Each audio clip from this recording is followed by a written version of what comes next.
Hey, happy Wednesday, everybody. I hope you're having a great day. Hey, today I want to take you all the way back to 1896. That's when a guy named Henri Becquerel, he discovered radium. And then a few years later, 1903, Marie Curie and her husband, Pierre, along with Henri Becquerel, won the all three of them won the 1903 Nobel Prize. 1911 is the year when Marie Curie won it by herself as largely the better known founder of radium. But radioactive material, the dangers weren't known back then. So it was considered like a medical marvel. They used it for everything from cancer treatments to digital watches. Like today, we have our iWatch, but back then, watches were the little dials on the watch. The little hands were created by hand. So they would hire women, and there was a group of women that became known as the Radium Girls. And these girls were hired to paint radium on the dials of the watches because it glowed in the dark. And that was like a brand new thing back then. So they were taught that the technique that they were taught with was to make the finest point on the paintbrush was to actually like they called it lip pointing, but to lick the end of the paintbrush so that you got a finer, I guess, outline, or it was more accurate for the watches that were being sold. Little did they know that every time that they lip pointed, and again, this was the technique they were being taught. Every time they did that, they were exposing themselves to radioactive material, to radium. So the Radium Girls all got together, and they were telling their employers, "Hey, like our teeth are falling out, our bones are brittle, like some of us are in agonizing pain."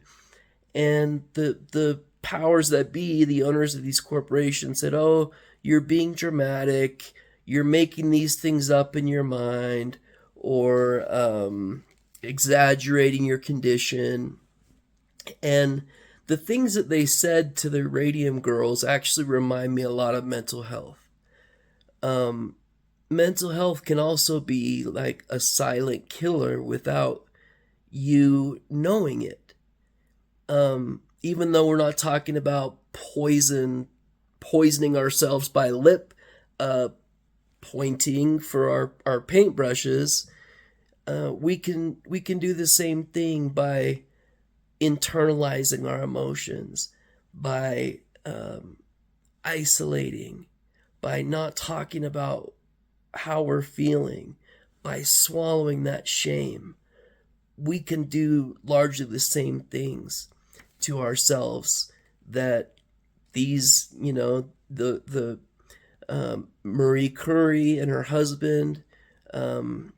She lived till she was 66, but she had all sorts of health conditions come up because in the race for to discover radioactive material, they did a lot of trial and error on themselves, and without knowing that any of this stuff was poisonous again. So anyway, the Radium Girls eventually had a breakthrough and changed labor laws as we know them today.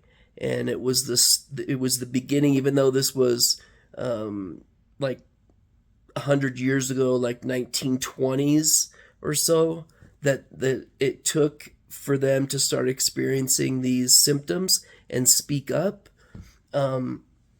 It's still reverberates and has a ripple effect to today's day and age and our current labor landscape.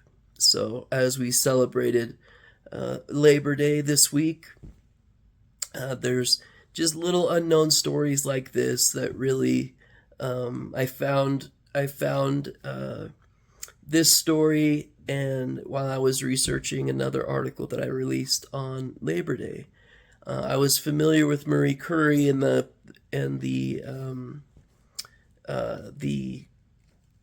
Nobel Prize, but in 1911 and the one in 1903, she's the only woman or the first woman to win 2 Nobel Prizes. So pretty cool stuff. But it reminded me so much of mental health. There's just so many crossovers that we're largely still fighting an uphill battle with mental health.